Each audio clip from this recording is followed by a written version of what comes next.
Hello friends, welcome back to my channel again. तो जैसा कि आप लोगों को पता ही है कि हमारे एग्ज़ाम में तकरीबन 22-23 दिन बाकी हैं। वैसे हम 20 दिन मानकर चलें तो बेहतर होगा, क्योंकि 2-3 दिन तो टेंशन में ही निकल जाएंगे और रातों को नींद भी नहीं आएगी। ये होने वाला है अब हम सबके साथ। जिसको मतलब जी जान से चाहिए ना कि हाँ हमें गवर्नमेंट सीट चाहिए, उसकी नींद उड़ जाएगी। और जिसको एवं ही बस जो कोई ऐसे ही पेपर दे रहा है तो उसके लिए तो मैं कुछ नहीं कह सकती, क्योंकि कुछ लोग ऐसे होते हैं ना जिनको पता होता है। ओवर कॉन्फिडेंस नहीं बोलूँगी, मुझे पता है कि हाँ कुछ लोग इतने बेहतर हैं कि हाँ वो सब कुछ कर सकते हैं, मतलब बहुत अच्छा उनका तैयारी है, सब कुछ है। लेकिन मेरी नहीं है। आप सब जानते ही हैं कि मैं कितने दिनों के बाद मैंने प्रिपरेशन करना स्टार्ट किया, और फिर चीज़ें जैसे दिमाग में बैठती नहीं है, बहुत ज़्यादा ध्यान से पढ़ना पड़ता है। उसके बाद कम से कम 10 बार पढ़ो, उसके बाद जाकर याद होता है।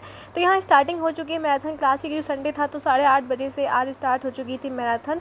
स्टार्टिंग हुई थी हमारी बायोलॉजी क्लास से। आई होप सबने ये क्लास देखी होगी। और 2 घंटे की क्लास के बाद मुझे बहुत ज़्यादा नींद आ रही थी और मतलब बहुत थका थका सा महसूस कर रही थी। संडे था तो आलस तो आना लाजमी था। तो फिर मैंने यहाँ पर अपना डीपीपी सॉल्व की केमिस्ट्री की, क्योंकि मैंने जो लास्ट सैटरडे को जो टेस्ट हुआ था वो भी टेस्ट मैंने नहीं दिया था अभी तक। तो मैं सोच रही थी कि मैं पहले प्रिपरेशन कर लूँ। तो मैंने यहाँ पर डी एंड एफ ब्लॉक की डीपीपी सॉल्व की, जिसमें कि बहुत सारे गलत थे और बहुत सारे गलत ही थे, सही तो बहुत ही कम थे। तो 31 में से 12 मेरे नंबर थे यहाँ पर।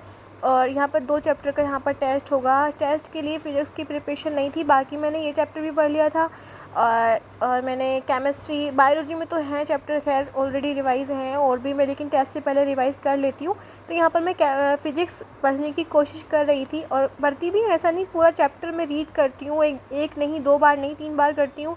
और जो फार्मूलाज़ होते हैं वो फार्मूलाज़ भी रिवाइज़ करती हूँ, लेकिन पता नहीं क्यों दिमाग से निकल जाती है सारे। तो ये मैंने टेस्ट दे दिया है और ये है मेरे मार्क्स। बायोलॉजी में 7 हैं और केमिस्ट्री में 8 और फिज़िक्स में 3, कुल मिलाकर 18 मेरे मार्क्स थे। पता नहीं ठीक हैं गलत हैं, जो भी हैं चलो ठीक है, लेकिन तैयारी तो पूरी की थी। अब उसके बाद भी इतने कम नंबर आते हैं तो मैं क्या ही कर सकती हूँ। यहाँ पर मैं लाई थी सोयाबीन के चावल, जो कि स्टार्टिंग में ही मैंने गिरा दिए थे।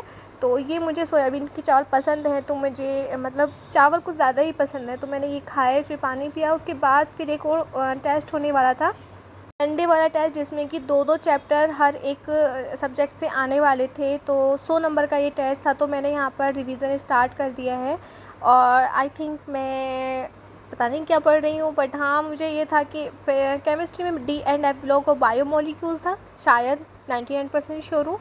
और फिजिक्स में थे वैद्युत विभव धारिता, और भी एक चैप्टर और था विद्युत क्षेत्र की तीव्रता, जिसमें वो आती है। और ठीक है, और बायोलॉजी में कौन सा था, ऐसा दिमाग से निकल जाता है। संडे में कौन कौन से चैप्टर के हुए थे आप मुझे ज़रूर बता देना। तो मैं यहाँ पर बायोलॉजी पढ़ रही हूँ, मेरी बायोलॉजी की नोटबुक है। उसके बाद मैंने टेस्ट का काफ़ी वेट किया, लेकिन 4 बजे तक भी टेस्ट नहीं अपलोड हुआ था। तो मैंने सोचा घर चली जाती हूँ, क्योंकि काफ़ी लेट हो चुका था, घर जाकर ही मैं दे दूँगी। तो मैंने घर जाकर भी काफ़ी वेट किया, और मैं बस यही सोच रही थी कि जल्दी जल्दी मैं टेस्ट दे दूँ तो ऊपर से टेंशन ख़त्म हो जाए, दिन में ही दे दूँ, रात में फिर मैं कुछ और पढ़ लूँगी। तो इसलिए मैंने अपना सारा नोटबुक रखा और मैं जल्दी से घर पहुँच गई। घर जाकर भी मैंने अपना केमिस्ट्री के कुछ बहुत ही ज़्यादा डिफ़िकल्ट सा लगता है, मुझे नहीं पता क्यों ये चीज़ें मैंने फिर से रिवाइज़ की कि इसकी लास्ट क्लास में क्या आता है। तो मेरे नंबर आप सबने शायद शॉर्ट वीडियो में देख लिए होंगे। यहाँ पर मेरी अम्मी का बढ़ रहा था बीपी, बहुत ज़्यादा 178 बीपी था इनका। तो मेरे टेस्ट में मार्क्स आए थे, मैं बता देती हूँ, 63 आए थे, लेकिन बाद में 64 हो चुके थे, क्योंकि ग्रेस मार्किंग हुई थी।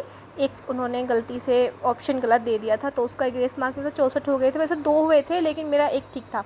ठीक है, तो यहाँ पर कैसी परसेंटेज है आप मुझे बता देना, क्योंकि मुझे तो ठीक लगी, लेकिन मेहनत के बाद मुझे वो नंबर भी बहुत अच्छे लगते हैं।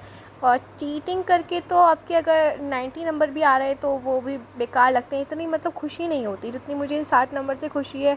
पता नहीं मुझे क्यों खुशी मिलती है, थोड़े बहुत, लेकिन कम आते तो मैं बताती भी नहीं हूँ आप लोगों को। तो यहाँ पर मैं ग्रामर पढ़ रही हूँ, ग्रामर में मैं वोकेबलरी में पढ़ रही हूँ इस दौरान, क्योंकि बहुत सारे मतलब मार्क्स बनेंगे। और यहाँ मेरा भाई मेरा बैग में चेकिंग कर रहा था, पता नहीं क्या ही, और मुझे बहुत तेज़ नींद आ रही थी। तकरीबन 9 बज रहे थे। अभी मैं इस ब्लॉग का दी एंड करती हूँ। Tata bye bye.